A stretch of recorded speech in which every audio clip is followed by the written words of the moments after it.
जिन हाथों को थाम कर हम चलना सीखते हैं, जिनकी झुर्रियों में हमारी पूरी जिंदगी का तजुर्बा और दुलार छुपा होता है, जब वही बुढ़ापा अपनों की बेरुखी से हार कर वृद्धाश्रम पहुंचता है तो सोचिए, क्या वो वहां डंडे खाने जाता है? नमस्कार, मैं हूं अनिकेत दीक्षित और आप देख रहे हैं राजीव टाइम्स। इंदौर के एक वृद्धाश्रम से आई तस्वीरों ने आज इंसानियत को शर्मसार कर दिया है। मरी माता पानी टंकी के पास बने महाराणा प्रताप वेलफेयर सोसाइटी के वृद्धाश्रम में लाठी, लाचार और बेबस बुजुर्गों पर एक 14 साल का लड़का बेरहमी से डंडे बरसा रहा था। जब दूसरों ने बचाने की कोशिश की तो उनसे भी मारपीट की गई। जो हाथ कांप रहे हैं, जो आंखें धुंधली हो चुकी हैं, उन पर बरसते डंडे देखकर किसी का भी कलेजा कांप उठेगा। भाई साहब, पता चला है कि यह नाबालिग पिछले 5 महीनों से अपनी मां के गुजर जाने के बाद इसी आश्रम में रह रहा था। मानसिक स्थिति ठीक ना होने का हवाला दिया जा रहा है। सवाल यह है कि वृद्धाश्रम में जहां सिर्फ बुजुर्गों की देखभाल होनी चाहिए, वहां इस तरह के बच्चों को बुजुर्गों के साथ असुरक्षित माहौल में क्यों रखा गया? और पुलिस के रवैया देखिए।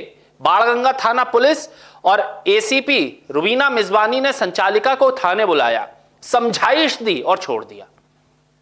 एसीपी साहिबा, आप यह कह रही हैं कि अब काउंसलिंग होगी, अब चाइल्ड लाइन भेजा जाएगा, यानी जब बुजुर्गों के शरीर पर डंडों के निशान छप गए तब प्रशासन की नींद टूट रही है।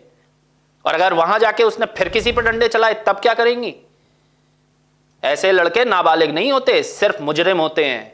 बुजुर्गों को मारता। उसी वीडियो की जांच के लिए कलेक्टर महोदय के निर्देश के अनुक्रम में हम लोग यहाँ सामाजिक न्याय और महिला बाल विकास की टीम के साथ आए हैं। सबसे पहले हम लोगों ने यहाँ पे देखा कि उनके पास वृद्धाश्रम के संचालन की कोई वैधानिक अनुमति नहीं है, इसलिए जी कल गुरु पूर्णिमा थी, मैंने सबको भोजन करवाया। उसके बाद मैं गुरु पूजन के लिए गई। जब मैं वापस आई तो मेरे को पता चला कि बच्चे ने मारा है दादी को डंडे।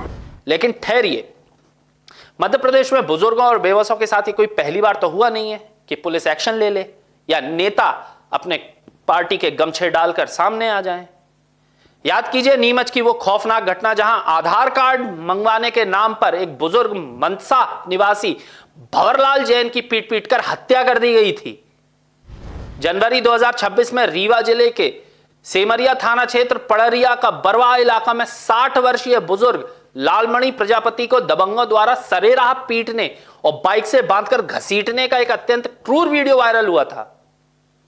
और आपके महाकाल की नगरी उज्जैन में एक बेबस बुजुर्ग महिला के साथ हुई बदसलूकी की तस्वीरें कोई कैसे भूल सकता है? हर बार एक ही पैटर्न होता है, घटना भी वही होती है, वीडियो भी वायरल होते हैं और प्रशासन सिर्फ लीपापोती कर रहा होता है और फिर मामला ठंडे बस्ते में डाल दिया जाता है। अरे बुजुर्ग है, कल को मर जाएंगे यार, काय को तुम टेंशन ले रहे हो, काय को रिपोर्ट पढ़ रहे हो अपने न्यूज चैनल पे?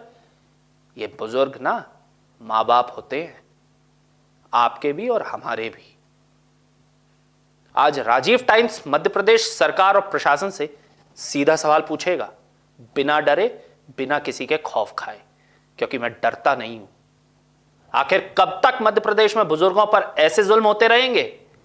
क्या सूबे की पुलिस का खौफ सिर्फ आम और शरीफ जनता के लिए है?